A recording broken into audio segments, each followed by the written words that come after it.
Yesterday, the United States defeated Bosnia 2-0 in San Francisco, joining Mexico and Canada. CONCACAF teams, all three host nations, have now qualified for the round of 16. However, the match ended mired in some controversy here. U.S. star forward Folarin Balogun was shown a red card in the 64th minute for a tackle that has left a lot of American soccer fans and pundits a little perplexed. So now the Americans will be without arguably their best player as they take on Belgium July 6th.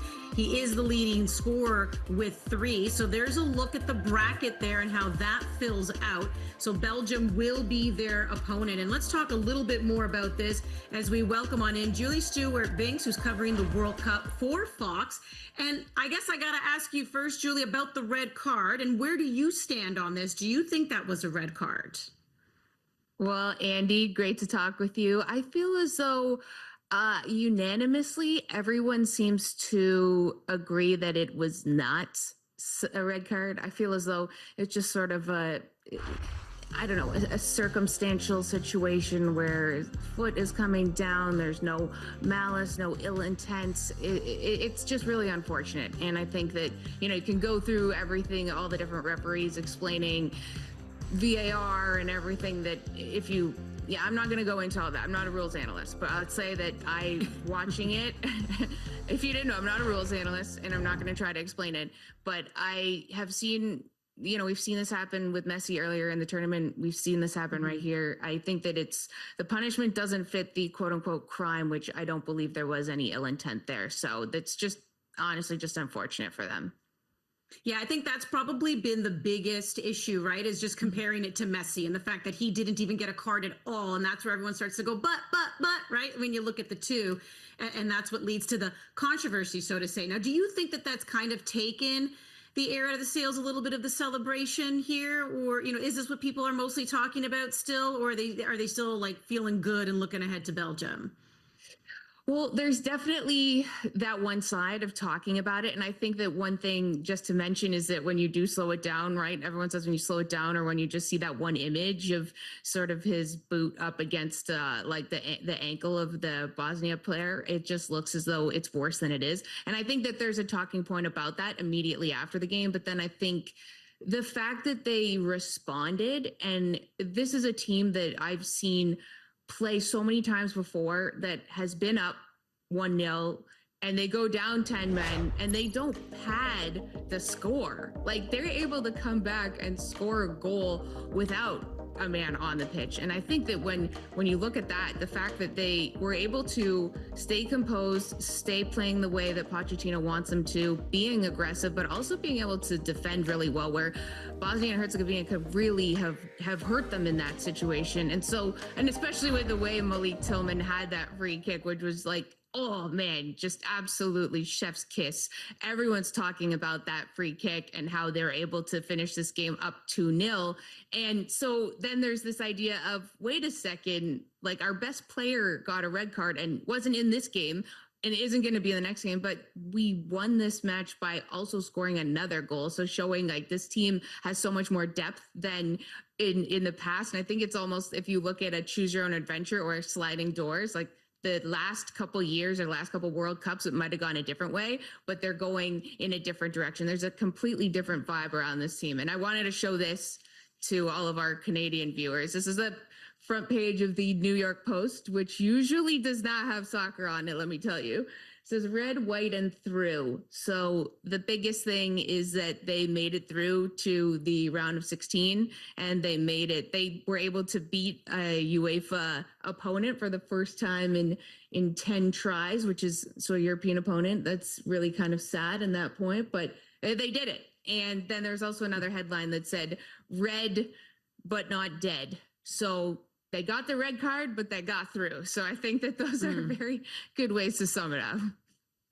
Well, and it's a nice segue into just like when you talk about vibes and maybe even expectations, right? Because obviously the storyline in Canada is that a lot of people are very pleased and quite shocked, maybe in some cases, that Canada has made it to the round of 16. This is a very big deal for the program that's accomplished many firsts here at the World Cup. But for the Americans, what would you say the expectations are? Like, is the expectation to be in the round of 16? And win? Like, where do people see the Americans going in order for this to be deemed a successful World Cup? I think without a doubt, Andy, they have to win in the round of 16 for this to be considered a win for the World Cup. They cannot lose in the round of 16 and consider this to be a success, especially with them going with the way this team has been constructed, the way this team is popping at the right time, and they're going up against a Belgium side that they can beat now. This is a Belgium team that maybe they couldn't beat in 2014, as we know, and this is a Belgium team that they couldn't even beat back in March.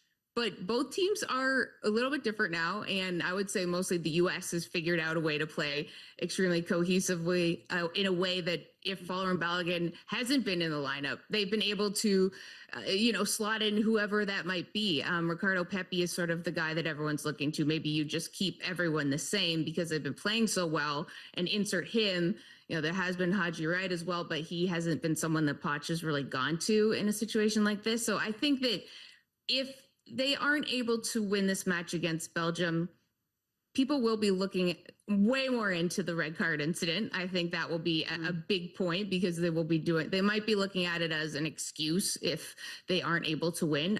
But then we have to remember, looking at Belgium, even they're such a unique sort of precarious side in a way, because they still have these massive names. And I was just looking how Lukaku is 33 years old and everyone makes him seem like he's like 53 years old and playing, because it's like, oh, but he's been playing since he was in that 2014 match that the US lost against them, as well as De Bruyne and Thibaut Courtois. So they have all of this experience, but also they got out of the group in a really weird way with just drawing in two of their matches and then beating up on New Zealand, who we know how they were standing. So, and then of course against Senegal when they were down and they're able to come back.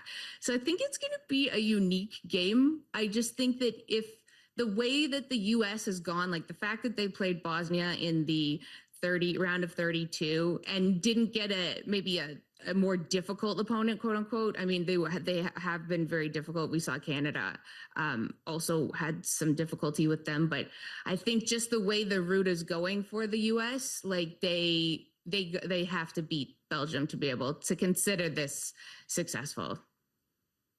All right, well, a little bit of revenge on both sides here, right? The Americans looking to get that revenge against Belgium, and Canada looking to get some revenge against Morocco after the group stage loss to them back in 2022. Julie Stewart-Binks, pleasure having you join us.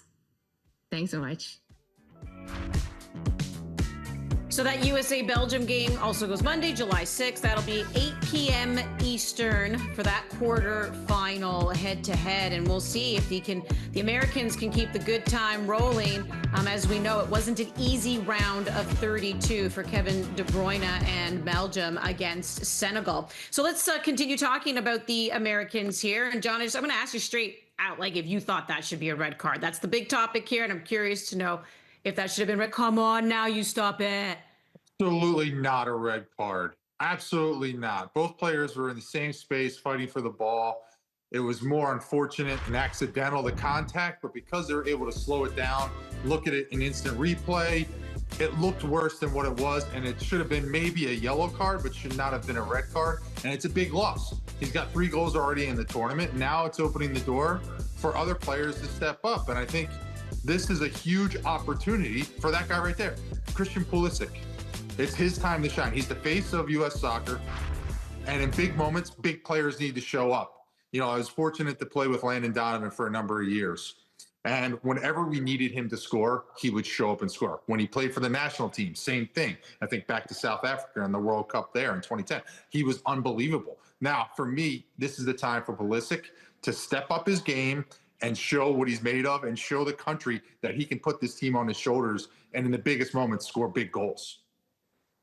Well, there's going to be a lot definitely expected of him. And David, you had a chance when you were with the national team. You did play against the States. You go back to 2012.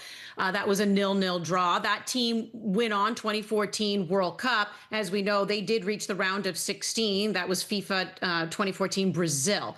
What do you remember about that team, and how would you compare that team to this one today? I would say the team today is probably a better team now.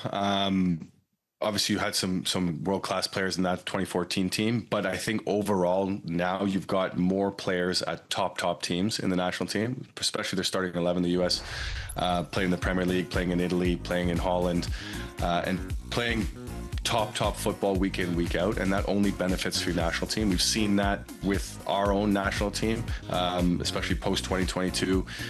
Leading up to that, we've got players in bigger and better leagues, and I think that's benefited both nations over the past cycle. You know, it was funny, the conversation we were having, I even brought it up the other day. When you look at teams that are, I guess, you know, considered the underdog, the minnows, typically the goalkeeper is the one who stands out. They can be the star here because they're coming up with big saves.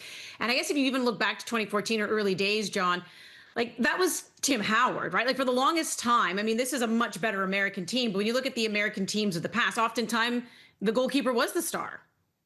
I mean, from the early days, the U.S. has produced really good goalkeepers. You look back, you got Friedel, you got Keller, you got Miola, and then you have Howard, who came in and does it now, or did it, you know, leading up to this moment where now Freeze is there, and he's got a big opportunity. And that's not the biggest player on the team, or that's not the player that, you know, if you look at it, could be the best player on the team. He's doing his job, he's doing what he needs to do, but there is big names and big players on this team that play in big environments week in, week out in the biggest leagues in the world. Those players need to step up. And the other players, like Matt Freese, just needs to be complimentary and do his job. And I think they'll be able to work their way through this. You know, I remember when former U.S. coach Jurgen Klinsmann, and there were other coaches as well of national teams, that just flat out said that they would not pick players for the national team because they were not playing in Europe. They wanted them playing there and not in Major League Soccer. And if you remember this, Jermaine Jones, right? Like Jurgen Klinsmann said for years, our best players have to play in Europe. That will make the national team better and help develop the game in the U.S. Jurgen was heavily criticized for saying it, but years later, we're seeing exactly that scenario play out. And in fact, all but one outfield player for the United States plays in Europe. And you were just, you know, talking a little bit about that, David. So I'll come to you here, John. You know, when you look at a roster where the majority of your players are playing at the highest level, you know, does that make a difference? Are we still kind of having this conversation here between MLS versus Europe? No, we're not, because listen, both pathways work.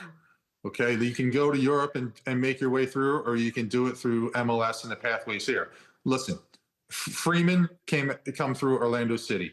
Weston McKennie through Dallas. Matt Freese, Philadelphia Union, now at New York City. Tim Ream, New York Red Bulls. I mean, these are guys that came through MLS academies and have moved on to bigger and better things. And I think that's vital. I think there needs to be multiple pathways to get to the end, which is representing your country. And that's the same for the CPL. There's another pathway for players here in this country to eventually make an impact on the national team level, is playing in the domestic league and building up the confidence, building up your game and getting better and working through those pathways to eventually represent the country at some point in a big stage like this. Well, and as I mentioned earlier with Stephen Brunt, with that Canadian team, by the way, right, and how they surprised everyone and just went on this epic journey to qualify for 2022. I'm probably going to miss some guys here because I'm thinking off the top of my head. But that team had a ton of MLS players, like Kone at the time, Alistair Johnson. Like they were all playing for Montreal when you think about it, right? Jonathan Osorio as well, TFC. Tajon Buchanan was still in Major League Soccer as well. Richie Larea. So that Canadian team that qualified for the 2022 World Cup had a lot of MLS players. So kind of interesting. I feel like this is a conversation and a debate we can have for many years to come. But let's get to the nitty gritty here, David. USA, Belgium, who's reaching the quarterfinals? Oof, I think USA will beat them. I think they will. Yeah, I've been impressed by them. Yeah, John's happy there, but I think honestly, I think it'll be a difficult one without Balogun. But like you said, it's a chance for Pulisic to step up. Pepe's gone in and done a job, and I like them. USA, USA. It's done and dusted. Let's go USA. I think they got a huge opportunity here, so big chance, and let's get it done. Well, at the end of the day, they are at home. And like I said before, Belgium did not look good for that game against Senegal, although the Senegalese goalie just coming up with some great saves as well in that round of 32. We're going to head back to Toronto Stadium when we return to Bet365 for the win.